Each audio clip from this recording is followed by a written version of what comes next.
This is Cape Town.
Something that sticks out in this particular travel video straight away, and unfortunately it's not a great thing, and that is that there is sort of a warp stabilization effect on some of the shots.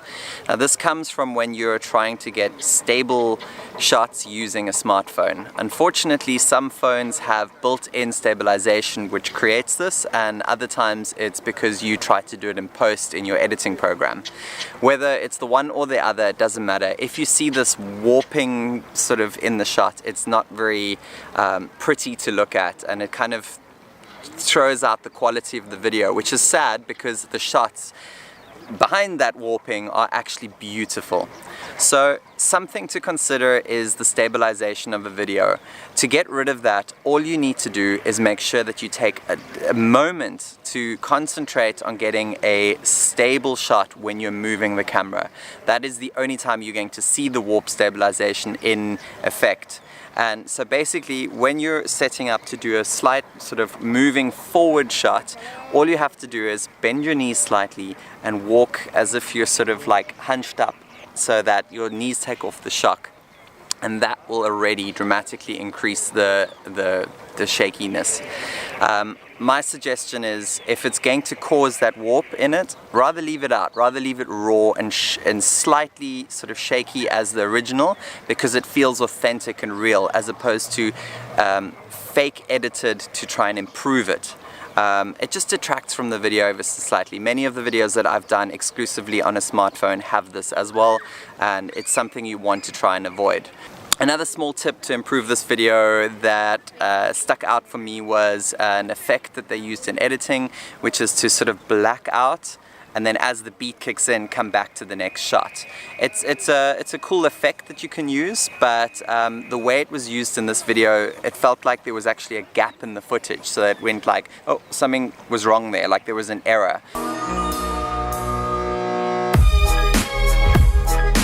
The way to correct this is to let it fade out before you knock it back in. If you just knock out and knock in, like it is in this video, it feels too abrupt and like there's a mistake in it. So definitely something to use, cool effect, but just make sure it fades out softly before it jumps back in.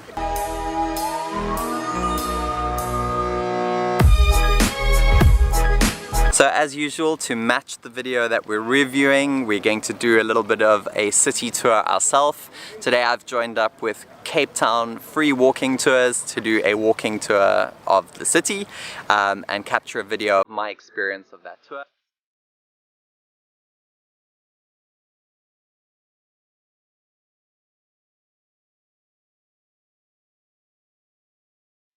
And one thing that I can advise is that when you're doing these sightseeing tours, try and get as many close-ups as possible. I've said this in many other of my tip videos before. Add in those close-ups. We generally, with sightseeing videos, always get the buildings and the wide panoramics, which you have to have, of course.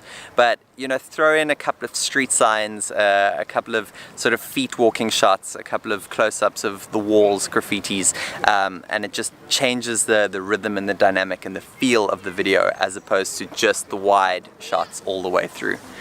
Those are my tips for some city sightseeing videos. You're watching TravelVids.tv. My name is Dean Parman, and I'll see you in the next one soon.